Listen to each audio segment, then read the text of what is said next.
الحمد لله حمدا كثيرا أما بعد فقد قال الله تبارك وتعالى في محكم كتابه وهو أصدق القائلين قل إن كنتم تحبون الله فاتبعوني يحببكم الله الآية آمنت بالله صدق الله مولانا العظيم محترم علماء كرام مجاهدين شيوخ عظام د محمد رسول الله صلى الله عليه وآله وسلم امتیانو لکه څنګه چې تاسې خبر یاست چې نن دغه عظیمه او پرتمینه غونډه د محمد رسول الله صلی الله علیه وسلم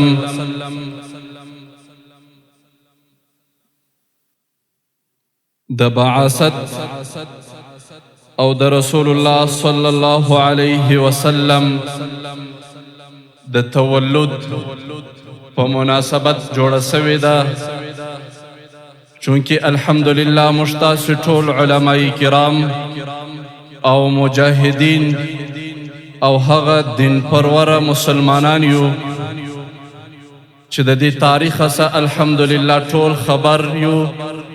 چې د رسول الله صلی الله علیه وسلم تولد د ربیع الاول په میاشته کې سوی دی نو د مؤمنانو مسلمانانو د پاره دا پکار ده چې د خپل محبوب صلی الله علیه وسلم هغه ورځ چې یوازې د دې امت د پاره نه بلکې د دې ټوله کائناتو د پاره د خوشحالي او د سرور ورځ ده نو په هغه سبب باندې یوه ورځ د خپل محبوب صلی الله علیه وسلم سره د مینې د اظهار په وجه باندې ولمانځي نو چونکې موږ تاسې هم په هغه غونډه کې راټول سوي یو او دا د الله تعالی یو عظیم احسان دی چې موږ تاسې ته په دومره باسعادته او باوقاره مجلس کې د شرکت فرصت را نصیب کړي دا د الله تعالی هغه عظیم احسان دی نو راځو مسلمانانو خپلې موضوع ته که موږ تاسې تاریخ وګورو او د تاریخ اوراق یې راواړو چې کله الله تعالی د حضرت آدم علیه السلام تخلیق کوي او د دې انسانانو وجود الله تعالی پیدا کوي د دې انسانانو وجود په دې دنیا کې راتلل د څه مقصد د پاره دی دا مقصد هم الله تعالی را ته ذکر کړی دی وما خلقت الجن والانس الا ليعبدون الله تعالی دغه جنات او انسانان د خپل عبادت د پاره پیدا کړي دي بیا دغه انسانانو سره الله تعالی هغه د میثاق وعده اخیسته ده چې کله انسانان الله تعالی د حضرت آدم علیه السلام د ملاسه د ذرو پشان پیدا کړل هغه وخت کې الله تعالی د دې ټولو انسانانو سره وعده اخیسته ده الله ورته فرمایي الست بربکم آیا زه ستاسو رب نه یم موږ تاسې ټوله انسانیت دا وعده ورکړې ده قالوا بلا د ټوله انسانیت په یو اواز باندې دا خبره کړې ده چې یا الله ته زموږ رب یې بیا دغه وعده چې کله انسانان د مور و نس ته راتلل په رحم کې وه د رحم څخه د دنیا ته راتلل د دې انسانانو کې الله تعالی یو ماده ایښې ده چې هغه د نسیان ماده ده د ویرې ماده ده چې د انسان څخه خبرې یېرېږي نو د انسانانو څخه هغه خپله وعده یېره وه چې موږ د الله سره کومه وعده کړې وه د دې وعدې د یاد دپاره د الله د وحدانیت د رابللو دپاره د الله د اطاعت د رابللو دپاره دغه انسانان د الله بندگانان جوړول الله تعالی د حضرت آدم علیه السلام څخه ونیسي بیا د محمد رسول الله صلی الله علیه وسلم تر بعثته پورې کم و بیش 1,40,000 انبیاء کرام الله تعالی راستولی دي خو دا ټول د کم مقصد دپاره وه دا مقصد علماء کرام په یو عجیبه جمله باندې بیانوي اخراج العباد من عبادت العباد الى عبادت رب العباد، د بندگانو رایستل د بندگانو د عبادت څخه د الله و عبادت تراویستل.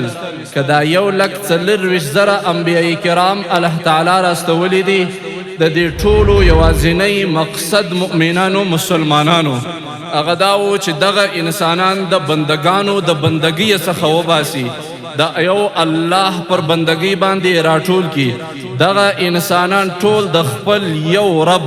د خپل هغه ذات چې هغه واجب الوجود مستجمع لجميع الصفات، د هغه ذات عبادت شروع کی، یعنی د خپل رب د الله عبادت شروع کی. دا د انبیاء سلسله را روانه ان د محمد رسول الله صلی الله علیه وسلم تر زمانی پری، چې کله د رسول الله صلی الله علیه وسلم بعثت کیږي. محمد رسول الله صلی الله علیه وسلم دا هغه نبی دی چې الله تعالی د ټولو انبیاءو امامت ور په برخه کړی دی. دا هغه نبی دی چې سرور کائنات صلی الله علیه وسلم باندې یادیږي. دا هغه انبیاء دی، دا د انبیاءو کې فخر الانبیاء دی. دا هغه نسپرور پیغمبر دی چې د الله نور پیغمبرانو به دا تمنا درلوده ای مؤمنانو چې موږ کاس کې د محمد رسول الله صلی الله علیه وسلم په امت کې راسو. د هغه انبیاء سره حضرت عیسی علیه السلام هغه نبی دی چې د الله څخه دعا غواړي چې یا الله دغه محبوب پیغمبر محمد رسول الله صلی الله علیه وسلم و امت ته چې تا کوم شان ورکړی دی، یا الله په هغه شان باندې موږ مشرفه کې، یا الله په هغه امت کې ماراولې. نو هغه راز او د هغه دعا د قبولیت وجه د مؤمنانو مسلمانانو چې حضرت عیسی علیه السلام به د زمانه په آخر کې راځي، چې کله قیامت قریب وي حضرت عیسی علیه السلام به د اسمانو سره ښکته کیږي او د دې محمد رسول الله صلی الله علیه وسلم پیروي به شروع کوي او د محمد رسول الله صلی الله علیه وسلم پر لاره به د په هغه شریعت به عمل کوي او دا به د دفاره یو فخر وي چې د الله څخه دعا غوښتې ده. نو مؤمنانو مسلمانانو که موږ تاسې دې ته وګورو چې الله تعالی پر موږ تاسې باندې څو قسمه انعامات کړي دي. یو انعام په مجموعي لحاظ باندې د الله تعالی پر موږ تاسې باندې دا دی چې موږ تاسې په خپلو کائناتو کې په خپلو مخلوقاتو کې انسانان پیدا کړي او د انسانانو شرافت دا د الله پیغمبر محمد رسول الله صلی الله علیه وسلم بیان کړی دی چې دا اشرف المخلوقات دي. بیا په دغه انسانانو کې الله تعالی پر موږ تاسې باندې دا احسان کړی دی چې د محمد رسول الله صلی الله علیه وسلم په امت کې راوستلی یو. دا د محمد رسول الله صلی الله علیه وسلم یو شان دی چې د دو امت ته الله تعالی دومره سعادت ورکوي، ځکه چې د دې امت دخول به و جنت ته تر دې نورو امتو مقدم وي، دا به تر دې نورو امتو مخکې و جنت ته داخلیږي. وجه چیش ده؟ وجه د محمد رسول الله صلی الله علیه و آله وسلم شان دی. نو محترم مؤمنانو مسلمانانو دا هغه محبوب صلی الله علیه وسلم دی چې د په طریقو کې الله تعالی و موږ تاسې ته څومره سعادت را په برخه کړی دی. او یو ځای کې الله تعالی فرمایي قل ان کنتم تحبون الله فاتبعوني يحببكم الله. کچیری یو څوک دا وایي چې زه د الله سره محبت لرم، د الله تابعداري لرم، نو الله فرمایي چې ای پیغمبره ته ورته وفرمایه فاتبعوني، زما تابعداري اختیار کړئ. نو مؤمنانو مسلمانانو دا هغه پیغمبر دی محمد رسول الله صلی الله علیه وسلم چې د طریقې نه خلاف په دې دنیا کې په قبر کې چې عالم برزخ ورته وایي او په آخرت کې کامیابی نسته. کچیر مؤمنان دا غواړي چې زما د دنیا ښایسته وي زما د دنیا آبادوي او زما د په قبر کې هغه د عالم برزخ زندگی هغه د سرور ډکوي هغه د پراحت باندې وي او دا غواړي چې زما د آخرت زندگی مزینه وي زما د آخرت زندگی شایسته وي نو د دې انسان د پاره کچيري واقعي او څوک دا تمنا لري نو هغه انسان د خپل محبوب صلی الله علیه وسلم په طریقه باندې روان سي زکا رسول الله صلی الله علیه وسلم مشتاسی ته څو خوش خبریانې را کړې دي یو اعلان محمد رسول الله صلی الله علیه وسلم دا کوي المرء مع من احب چې چا د چا سره محبت وي دا به په قیامت کې د آخرت په ورځ باندې به د هغه چا سره وي نو ای مؤمنانو که موږ تاسې خپل محبت د محمد رسول الله صلی الله علیه وسلم سره جوړ کو بیا به بلا شکه په قیامت کې د محمد رسول الله صلی الله علیه وسلم سره یو دوهم اعلان محمد رسول الله صلی الله علیه وسلم دا کوي من تشبه بقوم فهو منه چا چې د کوم قوم مشابهت اختیار کوي دا به د هغه قوم سره وي ای مؤمنانو مسلمانانو موږ تاسې الحمدلله مؤمنان یو مسلمانان یو د محمد رسول الله صلی الله علیه وسلم امتیان یو د دنیا پروپاګاندا به پرېږدو د دنیا خبرې به پرېږدو راسي د خپل محبوب صلی الله علیه وسلم و طریقې ته وفادار سو پر هغه طریقه باندې به روان سو چې کوم زموږ تاسې د محمد رسول الله صلی الله علیه وسلم طریقه ده ځکه چې دا د محمد رسول الله صلی الله علیه وسلم راته اعلان دی چې من تشبه بقوم فهو منه چا چې د کوم قوم مشابهت اختیار کوي دا به بیا د هغه قوم سره وي نو مؤمنانو مسلمانانو نن که نړیوال هر څه راته وایي که زما ستا په دې ساده لباس پورې هر څومره خاندي خو دا خندا زموږ تاسې دپاره فخر ده ځکه هغه لباس مو په تن دی چې کوم لباس د محمد رسول الله صلی الله علیه وسلم و هغه لنګوټه مو پر سر ده کوم چې د محمد رسول الله صلی الله علیه وسلم پر سر وه پر مخ باندې مو هغه ژیره ده کوم چې د محمد رسول الله صلی الله علیه وسلم پر مخ مبارک باندې وه ګورئ مؤمنانو چې کله یو څوک دغه مشابهت د محبت د وجې څخه اختیار کړي د هغه انسان باندې به الله تعالی عذاب هیڅ قسم عذاب نه راولي ځکه حضرت موسی علیه السلام چې کله پر دریا باندې اوړي فرعونیان ټوله غرقیږي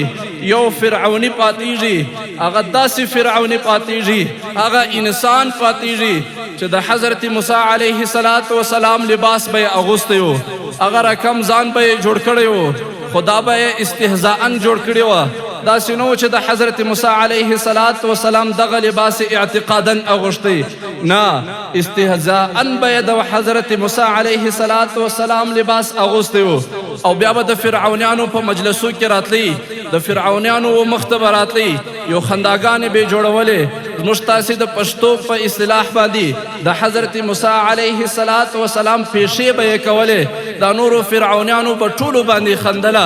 چې کله فرعونیان په دریا کې په هغه رود کې الله تعالی هلاک کړل خو دغه کس چې د حضرت موسی علیه السلام لباس به یې اغوستی و دا بچاو سو او دا الله تعالی غرق نه کړي حضرت موسی علیه السلام الله ته خواست کوي چې یا الله هغه انسان چې زه به ډېر ځورولمه ما ته به ډېر تکلیف راکوي لن هغه انسان ته د عذاب څخه خلاص کړي او نور انسانانو ته د عذاب ورکړي الله تعالی څه ورته فرمایي وایي زما شان دا نه دی چې زما د محبوب لباس یو چا اغوستی وي زما د محبوب طریقه یو چا خپله کړې وي او زه بیا هغه ته عذاب ورکمه نو ای مؤمنانو مسلمانانو چې چا د حضرت موسی علیه السلام لباس استهزاءً اغوستی و لیکن الله تعالی د عذاب څخه خلاص کړي نو کما او تا د محبت د وجې څخه اعتقاداً او احتراما د حضرت موسی علیه السلام لباس خپل کو او پر خپل ځان باندې عملی کو د حضرت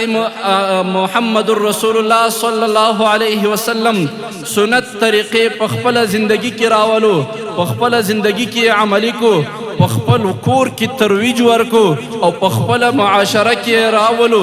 نو زما استا به کم شان سي ما او تا ته به کم مقام الله تعالی راکړي ګورئ مؤمنانو مسلمانانو که موږ تاسې تاریخ را وګورو حضرت محمد رسول الله صلی الله علیه وسلم چې کله په نبوت باندې مشرفه کیږي د دغه دین متبعین حضرت محمد رسول الله صلی الله علیه وسلم دی خو لیکن د دعوت د چلولو وروسته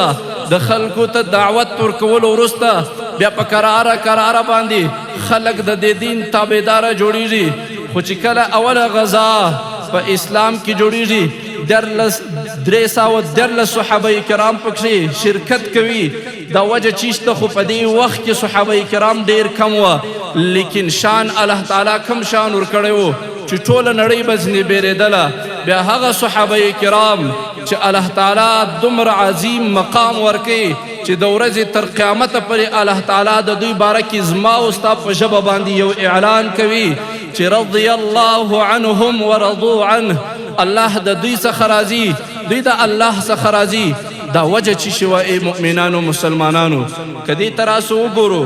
د قرآن نزول د محمد رسول الله صلی الله علیه وسلم په زمانه کې و دا صحیح ده محمد رسول الله صلی الله علیه وسلم د عربو په ښار کې په مدینه منوره کې و یا په مکه مکرمه کې و دا صحیح ده خو لیکن دغه انسانان دی چې دومره فوقیت پیدا کوي وجه چیشته یوازینۍ وجه دا د مؤمنانو مسلمانانو چې هغه انسانانو هغه د محمد رسول الله صلی الله علیه وسلم په طریقه باندې روان و صحابو ته چې الله تعالی دومره عظیم مقام ورکړي یوازینۍ وجه دا وه چې کله به د رسول الله صلی الله علیه وسلم اعمال لیدل دوی به په خپله زندگی کې راویستل کله چې به د محبوب صلی الله علیه وسلم قول اورېدی دوی په خپله زندگی کې راویستل یوازینی فرق چې زما او ستا او د صحابو په مابینځ کې دی هغه دا دی زما هم ایمان په قرآن د صحابو هم ایمان په قرآن صحابه هم د رسول الله صلی الله علیه وسلم متبعین ما او تا هم د محمد رسول الله صلی الله علیه وسلم متبعین ما او تا هم دا دعوه ده چې موږ د محمد رسول الله صلی الله علیه وسلم په لاره روان یو د صحابه کرامو هم دا دعوه وه ما او تا هم ځان د دې شریعت پابند بولو صحابه کرامو هم د دې شریعت ځانونه پابند بلل نن وجه چې شته چې هغه انسانانو ته الله تعالی یو روب ور په برخه کړی و یو دبدبه الله ور کړی وه د هغو څخه ټوله نړۍ بیرېدل ټول کفار بیرېدل آن یو صحابي ته یو کافر د خپل دین دعوت ورکوي هغه صحابي ټوله شپه الله ته په ژړا تېروي چې یا الله زه دومره عاجزه سولم زه دومره خوار سوم یا الله ته په کوم شي باندې زما څخه ناراضه یې چې نن کفر راځي ما ته د خپل کفریت دعوت راکوي نو مؤمنانو مسلمانانو نن وجه چې شته چې هغه کسانان هغه انسانان په دومره عظیم مقام باندې وه په دومره لوړه مرتبه باندې وه او ما او تا په دومره کمه مرتبه کې را روان یو وجه دا د مؤمنانو مسلمانانو چې په ما او تا کې د عمل هغه د رسول الله صلی الله علیه وسلم په سنتو باندې عمل زندگی هغه په ما او تا کې کمزورې سوې ده که چیرې یو څوک واقعي دا دعوه لري چې زه د محمد رسول الله صلی الله علیه وسلم امتیم او د محبوب صلی الله علیه وسلم سنتو ته وفادار یم نو هغه انسان دی د خپل 24 ساعته زندگی د محبوب صلی الله علیه وسلم په سنتو برابر کړي چې کم انسان د خپل زندگی د محمد رسول الله صلی الله علیه وسلم په سنتو برابر کړي دا انسان ته الله تعالی څو قسمه انعام ورکوي یو انعام به الله تعالی و دې انسان ته دا ورکوي چې د دې انسان دا ټوله زندگی دا به په عبادت باندې تیریږي دا څومره عظیم انعام دی چې کله څوک خپله زندگی د محمد رسول الله صلی الله علیه وسلم په سنتو برابره کی د دې انسان دا ټول وخت کې شپه ده کې ورځ ده دا ټول وخت په عبادت باندې تیریږي ځکه خو د یو صحابي څخه یو مشرک یو کافر پوښتنه کوي چې تاسو د خپل عبادت څومره وخت کوئ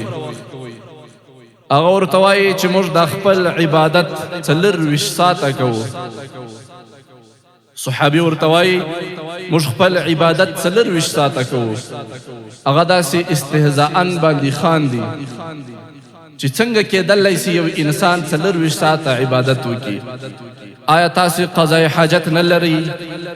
د زندگی نور معاملات نه لرئ نو هغه صحابي ورته وایي چې دا ټول لرو خو لیکن موږ ټول اعمال د محمد رسول الله صلی الله علیه وسلم د طریقې مطابق دي نو ځکه که موږ خوب دی هم عبادت دی که ناسته ده هم عبادت دی که هر اعمال مو دی چې د محمد رسول الله صلی الله علیه وسلم د طریقې مطابق دی دا ټول عبادت دی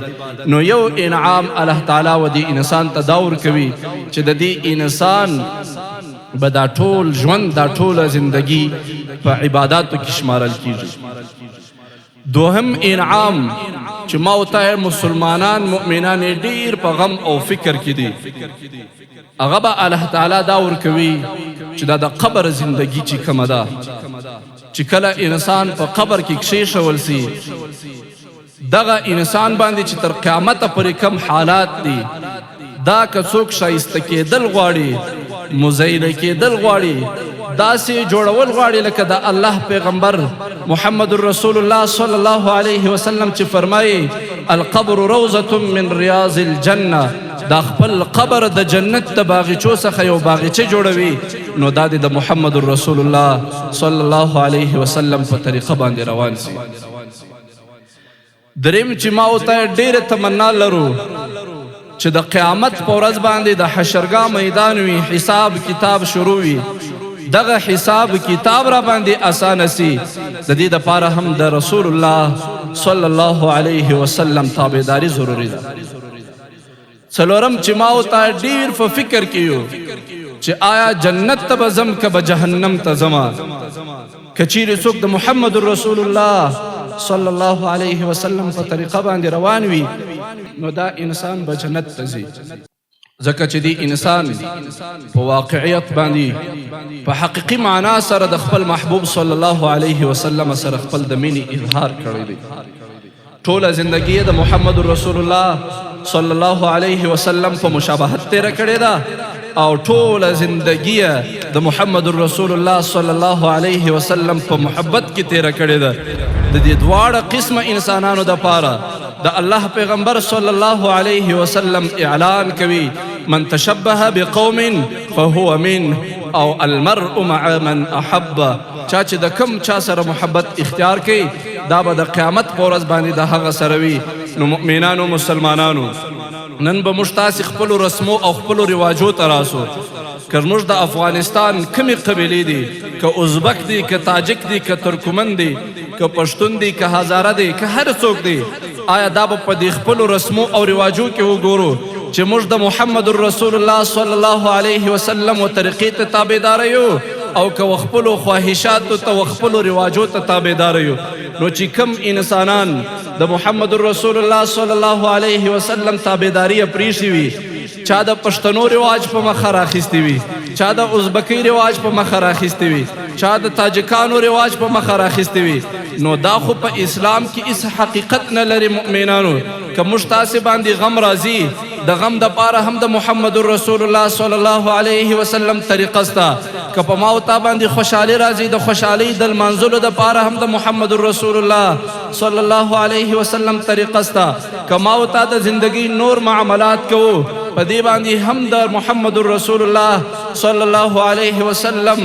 سنت طریقه راته موجوده ده 24 ساعته په دې باندې عمل کولی سو نو ای مؤمنانو که چیرې زما اراده دا وي پیشن می د روسو د غربو د امریکې د کړی وي لباس می په زنانې د هغه د اغوستی وي او په کور کې می رواج و رسم و طریقه د غرب در روانه کړې وي، د یهودو نصاراو د مې را روانه کړې وي، د هغه انسانانو د مې را روانه کړې وي چې هغه د الله هم دشمنان دي، د محمد رسول الله هم دشمنان دي، د دې دین او د دې مذهب هم دشمنان دي. او دعوه مې داوي او امید مې داوي چې الله به ماته جنت را کوي، زه به جنت ته ځمه. ګورئ مؤمنانو، د الله فضل، د الله رحمت دا ځان ته بېله خبره ده، خو لیکن د الله قانون، د الله وضع سوی قانون هغه په دې باندې را روان دی. ای مؤمنه، ای مسلمانه، که دې چیرې نیک اعمال وه ستا دپاره به یو نیک مقام وي، یو نیک ځای به وي، او که دې چیرې غلط اعمال وي په غلطه طریقه باندې روانې، بیا به ستا دپاره هغه غلط او بد انجام وي، هغه ځای به وي، هغه جهنم به وي. نو مؤمنانو مسلمانانو، که یو څوک خپله کامیابي غواړي، په دنیا کې خوند غواړي، د دنیا څخه لذت اخیستل غواړي، خپل قبر روښانه کېدل غواړي، نو د محمد رسول الله صلی الله علیه وسلم طریقه دې خپله کړي. که چیرې د هغه د الله د دین د دشمنانو،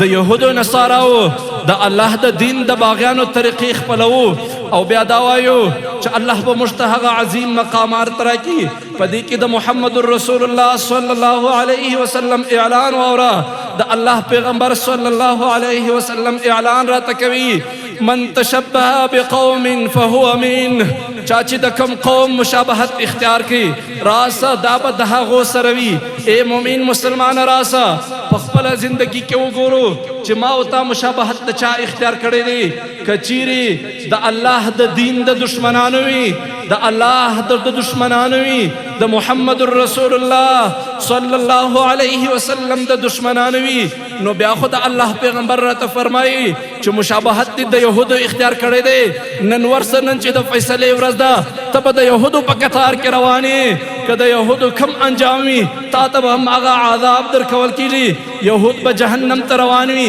بیا به دغه مؤمنان مسلمانان چې لا اله الا الله محمد رسول الله وایي، د محمد رسول الله امتیان به وي. خو لیکن که ګورې د یهودو په ټله کې به روان وي، د یهودو پر لاره به روان وي، ځکه به دا په آخرت کې د یهودو سره یو ځای روان وي چې دې په دنیا کې د یهودو لاره خپله کړې وه، په دنیا کې د یهودو طریقه خپله کړې وه، او دا په دنیا کې د یهودو په رسم او په رواج باندې روان وه. الله دې زموږ ټوله مسلمانان، ټوله افغانان زندې وساتي. او که چیرې زنانې په دا طریقه باندې روانې وي، دا زنانې به هم د هغه یهودیانو سره روانې وي، د نصرانیانو سره به روانې وي،